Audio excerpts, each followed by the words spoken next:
महाराज जनक और राजा दशरथ की मुलाकात। मिथिलापुरी से अयोध्या तक का मार्ग 3 दिनों में तय करके महाराज जनक के मंत्री राजा दशरथ के दरबार में पहुंचे।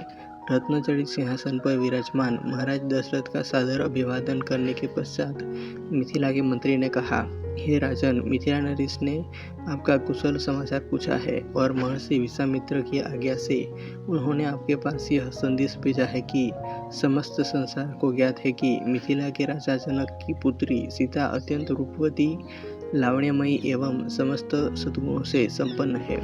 राजा जनक ने अपने यहाँ एक यज्ञ किया था। उसमें उन्होंने यह प्रतिज्ञा की थी कि जो कोई भी भगवान शंकर की विख्यात धनुष पिनाक पर प्रत्यंचा चढ़ा देगा, उसके साथ वे राजकुमारी सीता का विवाह कर देंगे। उस यज्ञ में महामुनि विश्वामित्र, राम और लक्ष्मण दोनों को राजकुमारों के साथ जनकपुरी पधारे। राम ने धनुष पर प्रत्यंचा ही नहीं चढ़ाई दी, बल्कि उस धनुष के 2 टुकड़े भी कर दिए। इस प्रकार उन्होंने अपने अद्वितीय पराक्रम से सीता को प्राप्त कर लिया है।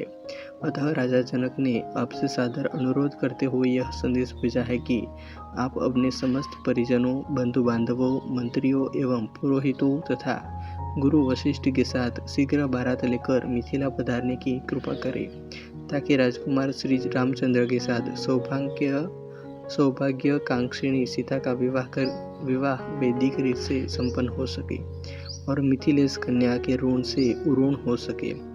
इस शुभ संदेश को सुनकर महाराज दशरथ अत्यंत प्रसन्न हुए।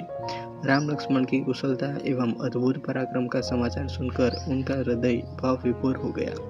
वे मंत्रियों से बोले, मंत्रीवर, हमारा हृदय राम और लक्ष्मण से मिलने के लिए बहुत व्याकुल हो रहा है, इसलिए आप शीघ्र ही परिजनों एवं दरबार के सभासदों के साथ जनकपुरी चलने की व्यवस्था कीजिए। समस्त बंधु बांधवों, राज्य के प्रतिष्ठित सेठ, साहूकारों, विद्वानों आदि सबको बारात में चलने के लिए निमंत्रण पत्र भिजवाइए।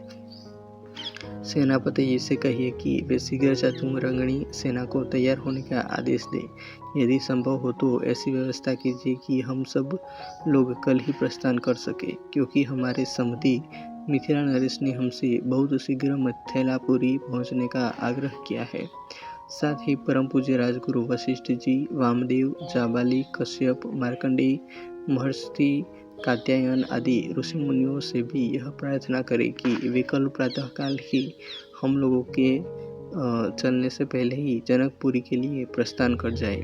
इस बीच में हम तीनों महारानियों को यह शुभ समाचार देने के लिए चाहते हैं। इतना कहकर राजा दशरथ ने मंत्रियों को आदेश दिया कि वे मिथिला से आए हुए अतिथियों का उचित सत्कार करें और उनके खान पान, ठहरने आदि का समुचित प्रबंध करें।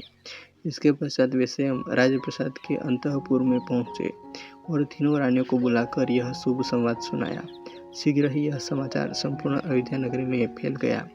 घर घर मंगलगान होने लगे, नृत्य संगीत का आयोजन होने लगा। महाराज की आज्ञा पाकर मंत्रीगण तथा भृत्यगण विवाह की तैयारी में जुट गए। जन जन के मन में अद्भुत उत्साह था। ऐसा प्रतीत होता था जैसे प्रत्येक व्यक्ति के भीतर विद्युत का संचार हो गया है। सभी लोग अभूतपूर्व द्रुत गति से समस्त कार्यों को संपन्न कर रहे थे। अर्धरात्रि होते होते चलने की सारी तैयारियां पूर्ण हो गई और दूसरे दिन दल बल के साथ राजा दशरथ रवाना हो गए। 4 दिनों तक चलने के पश्चात बारात मिथिलापुरी पहुंची।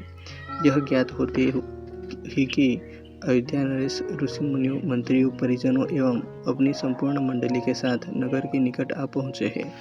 मिथिला नरेश जनक ने अपने मंत्रियों, पुरोहित, मुनियों, विद्वानों आदि को साथ लेकर उनकी अगवानी के लिए नगर के मुख्य द्वार पर जा पहुंचे। उन्होंने बड़े आदर के साथ राजा दशरथ की अभ्यर्थना करते हुए कहा, हे नृपश्रेष्ठ, आपके दर्शन करके मैं कृतज्ञ हुआ और आपके पदार्पण करने से जनकपुरी की भूमि धन्य हुई।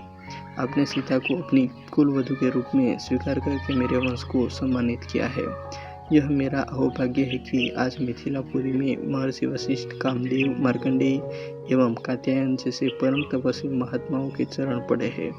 मैं नहीं समझ पा रहा हूँ कि इस असाधारण सम्मान को पाकर किस प्रकार अपने भाग्य की सराहना करूं। इस प्रकार समस्त आगत महानुभावों को सत्कार करके महाराज दशरथ को उनके साथ आए हुए ऋषि मुनियों, बंधु बांधवों, मंत्रियों एवं सैनिकों को जनवासे में ठहराने की उचित व्यवस्था की।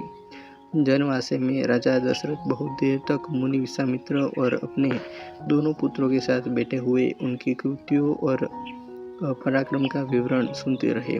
इस विवरण को सुनकर कभी भी आनंद से रोमांचित हो जाते, कभी आश्चर्य से दांतों तले उंगली दबाने लगते और कभी प्रशंसा से अपने राजकुमारों की पीठ थपथपाने लगते। बातचीत करने के पश्चात भोजन आदि से निवृत्त होकर वे विश्राम करने चले गए। कहानी अच्छी लगी हो तो वीडियो को लाइक, कमेंट और शेयर कर दीजिएगा और चैनल को अभी तक सब्सक्राइब नहीं किया हो तो सब्सक्राइब कर लेना। मिलते हैं और एक वीडियो में। जय हिंद, वंदे मातरम।